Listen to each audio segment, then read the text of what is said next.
Bienvenue. Aujourd'hui, on plonge ensemble dans un univers culturel vraiment particulier, celui de la SAP, la Société des ambianceurs et des personnes élégantes. Ça vient du Congo, Brazzaville, et aussi de la RDC. Les documents qu'on a pu consulter sont assez éloquents.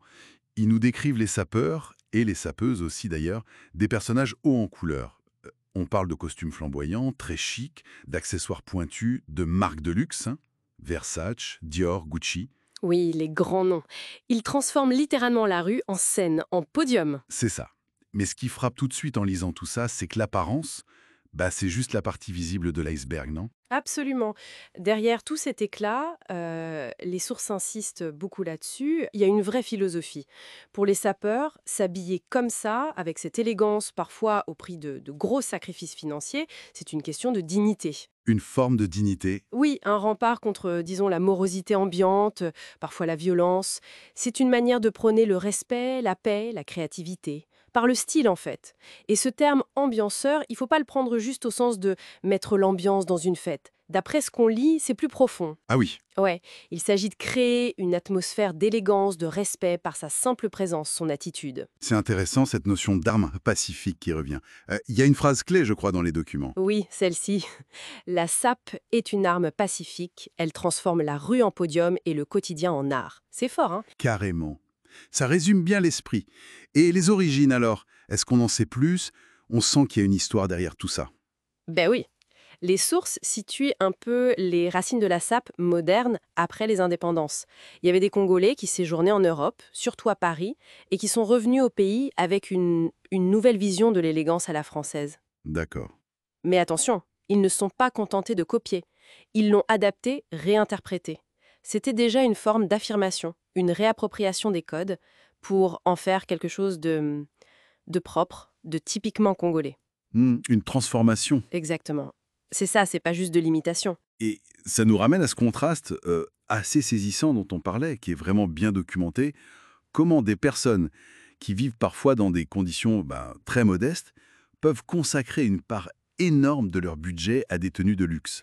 Précisément, et c'est là que la philosophie prend tout son sens, vous voyez. Oui, Ce n'est pas juste de la frivolité, loin de là.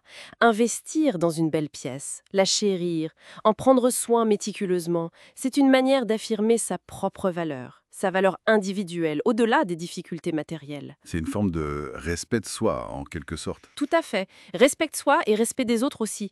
Ce n'est pas nier la pauvreté, attention, c'est plutôt refuser qu'elle définisse toute votre identité. Je vois. Et même le choix des marques, ce n'est pas anodin.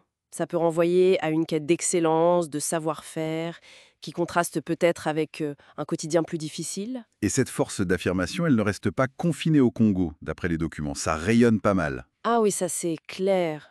Le rayonnement international est indéniable aujourd'hui. Les exemples sont nombreux. Il y en voit des sapeurs dans des clips musicaux, des défilés de mode, des films. La pub Guinness, je crois, est mentionnée, non? Exactement. La publicité pour Guinness a beaucoup marqué. Elle montrait justement les sapeurs dans leur environnement, en soulignant ce contraste et cette fierté incroyable. Il y a eu aussi des documentaires comme de Congo Dandies qui ont permis de mieux comprendre leur univers, leur motivation profonde. Et ça s'est exporté donc. Qui mélange une esthétique vestimentaire très haut de gamme, une affirmation identitaire forte, Mhm. une philosophie de vie tournée vers la dignité, la non-violence, la créativité, et tout ça ancré dans une histoire post-coloniale avec un écho qui est maintenant mondial. C'est une manière de dire « je suis là, et je suis là avec panache », finalement. C'est une excellente synthèse, oui. Les documents nous montrent bien comment l'élégance, le soin de soi deviennent ici une véritable forme de résilience, une affirmation face à l'adversité. Et ça pourrait peut-être nous amener à réfléchir un peu plus largement, au-delà même de nos sources sur la sape. On peut se demander, dans quels autres contextes, peut-être plus proches de nous ou complètement différents, est-ce que l'esthétique, le style, ou même juste le fait de bien se tenir, comme on dit, peuvent aussi fonctionner comme des outils peut-être discrets, mais puissants, de résistance, d'expression ou de préservation de soi face à des situations difficiles. C'est une piste de réflexion intéressante, je trouve.